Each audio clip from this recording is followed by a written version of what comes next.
Sumainyo ang Panginoon, at sumaiyo ang rin. pagpapahayag ng mabuting balita ng Panginoon ayon kay San Marcos. Papuri sa iyo, Panginoon.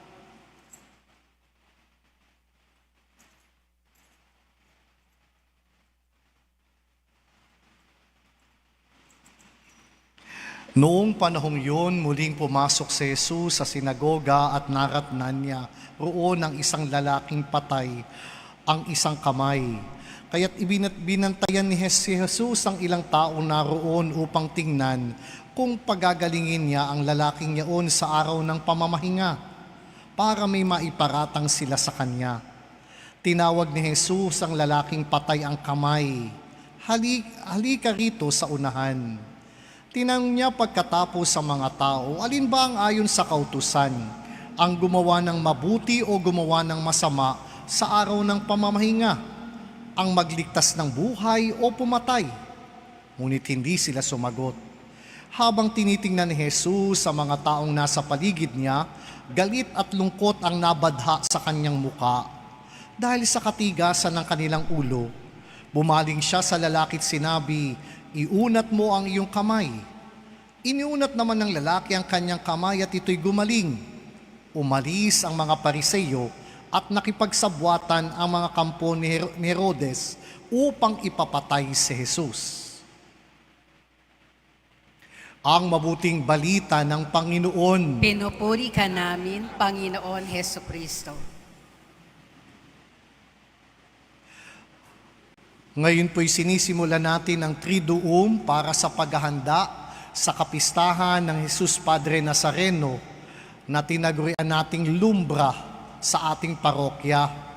Simula po ngayon hanggang Sabado at magmo-motorcade siya papunta sa Seabreeze, doon mag-i-stay overnight at babalik muli kinabukasan bilang pamamaraan natin ng pagpaparangal sa Jesus Padre Nazareno na nakaluklok sa ating dambana sa simulat sa pulpa ng ating pagiging parokya noon. Kaya nga lang po, ika-4 na taon pa lang natin ginagawa ito para tayo may sariling selebrasyon dito sa ating parokya. Nung wala pa pong ganito, yung mga nagsisimba sa San Roque, doon nasimba sa Our Lady of Charity. At nakikita ko kayo, aminin. Bakit mo nakikita, Father? Tinisilip ko at nagsisimba rin ako. That is environmental scanning. Kaya nagkaroon ng lumbra. And that's the fruit. At salamat sa grupo ng Balangay na deboto naman sa Quiapo na taga San Roque. Nagkaroon ho tayo ng Balangay na sila po ang nagiging daan para sa pagdiriwang na ito sa karangalan ng Jesus Padre Nazareno. Ang mga pagbasa po natin ngayong araw na ito ay tungkol sa pakikipagtunggali.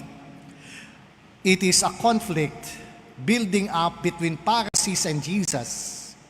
Nang makita nila ang isang lalaki na hindi maigalaw ang kamay, araw ng Sabat, ang mga Pariseyo'y masinsin na binabantayan ang mga galaw at kilos ni Jesus kung siya'y magpapagaling. Kaya hinamon ni Jesus sa mga tao, alin ba ang mabuti sa araw ng pamamahinga? Ang magbigay ng buhay o pumatay? Ang gumawa ng mabuti o masama? At walang sumagot. Ano ang naramdaman ni Jesus ayon sa Ebanghelyo? Galit at malungkot si Jesus dahilan sa katigasan ng kanilang puso. Pero bagat ganoon, anong ginawa ni Jesus? Sinabihan niya ang taong ito, iunat mo ang iyong kamay at siya'y gumaling. Nalulungkot si Jesus sapagkat ang mga taong sarado ang isip, ang kagaling ay walang puwang sa kanilang puso at katauhan. Subalit ang lalaking ito na ang kamay ay patay, bukas ang kanyang puso't isip, kaya nakamit niya ang kagalingan. Jesus were able to triumph and will always triumph in us when we open our mind, when we open our heart and give our full trust and confidence on God. Kaya hindi makagawa ng himala at pagpapala ang Diyos sa ating buhay. Matigas ang ating puso, sarado ang ating isip, at batay lang sa inaasahan natin ang nais nating makitang ginagawa ni Jesus. At dahil diyan, maraming pagpapala at himala siyang ipinagkakaloob, subalit hindi natin napapahalagahan. Ganito rin ang kaisipan nang si David ay nagmalakas o naglakas loob na sabihin, huwag niyong katakutan ang higanteng Goliath na yan. Anong sabi ng Haring Saul kay David? May gatas ka pa sa labi. Ni wala kang karanasan makipagtunggali. Ikaw ay pastol. Tupa ang iyong inaalagaan at makikipagdigma ka sa hinganteng taong yan na puno-puno ng kakakayanan at bihasang-bihasa sa pakikipag-away sa pamumuno sa mga Pilisteo laban sa ating mga Israelita. Pero ano ang sinagot ni David kay Saul? Ang sagot ni David, ang Diyos na nagligtas sa akin sa kuko ng mga leon at mga oso, ay siya ring magliligtas sa akin sa Pilisteyong yun. Si Haring Saul, hinusgahan, minaliit si David. Pero sa gitna ng kaliitan ni David, kanino siya umasa? Sa Panginoon, na makailang beses na nagligtas at nagtagumpay naman sa maraming mga peligrosong pagkakataon sa kanyang buhay. Yun ang kanyang pinanghawakan. Kaya maliit man sa paningin ng iba, malaki naman ang kanyang puso ng pagtitiwala sa kakayanan ng Diyos para sa Kanya. Most of the time, we underestimate ourselves because of fear ng mga pag-atake o kaya naman ng mga kalaban natin sa ating buhay. We are afraid of our enemies because we thought they are so huge and we underestimate our own selves. In that end, we already lose the battle. Talunan na agad tayo sa tunggaliang ito. Kapag nanguna ang takot at pangamba, dahil umaasa lang tayo sa ating kakayanan at lakas, hindi pa man nagsisimula ang pakikipagtunggali, tayo'y mga talunan na. But not for David. He knows his limitation, but his confidence and faith in God is overflowing. Kaya sa isang bato ng tirador, tinamaan sa noo si Goliath. At kahit wala siyang mga kalasag na pandigma, nang bumaksak si Goliath, anong nangyari? Kinuha niya ang tabak ni Goliath at yun ang ipinatay sa kanya. Mga kapatid, tayo rin sa pang-araw-araw nating buhay ay laging nakikipagtunggali. We are in constant conflict of doing good and evil, of doing sacrifices and pleasure. At ito ay lagi nating hinaharap sa araw-araw. Patuloy bang magiging matigas ang ating puso o bukas ang ating kamalayan sa pagkilos at paghihilom ng Diyos sa ating mga kahinaan at pagiging makasalanan? Tulad ba tayo ni David na hindi umaasa sa sarili, kundi higit ang presensya ng Diyos at hindi nakakalimutan ang mga nakaraang mga pangyayari sa buhay kung paano ang Diyos ay kumilos? At dahil doon, tulad ni David, may kumpiyansa tayong sumabulubong sa gitna ng mga kaaway, sa gitna ng mga sagupaang dapat harapin sa buhay, na hindi umaasa sa pangsariling lalakas, kundi sa biyaya ng Diyos, na kung saan ang kanyang kamay ang mangunguna para mapagtagumpayan natin ang mga kaaway na nais tayong gapiin. At dahil sa biyaya naman ng Diyos, ito'y ating mapagtatagumpayan sa ating buhay.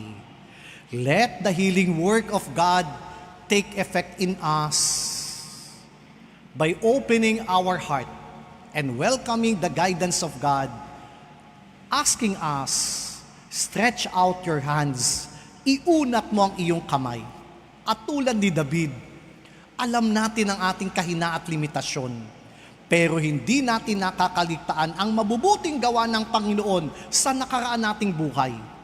At dahil dyan, anumang mga panganib, sakuna o takot na ating hinaharap, magagapi natin ito kung ang kumpiyansa natin hindi sa ating sarili, kundi sa Diyos na higit na mas malakit malakas sa anumang kalaban natin na magiging hadlang sa paggawa natin ng kabutihan at gawang kabanalan. Nawa, tulad ni David, lagi nating kinlanlin ang presensya ng Diyos sa ating pang-araw-araw na pakikipagtunggali sa ating buhay. Muli, pinapaalalahanan ho tayo ni David na humugot siya ng lakas mula sa mga nakaraang karanasan niya sa Diyos. At yun ang kasalukuyang tinatawag nating religious experiences. Dahil sa karanasan ni David, lumakas ang kanyang loob na ang Diyos hindi siya pababayaan.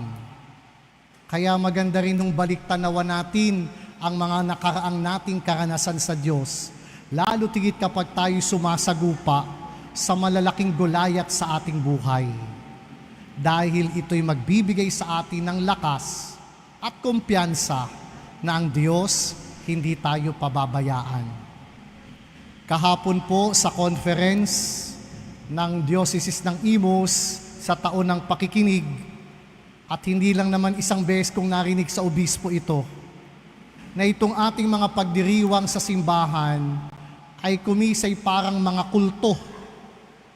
Tuwang-tuwa na lang daw po tayo sa prosesyon, sayawan, paputukan.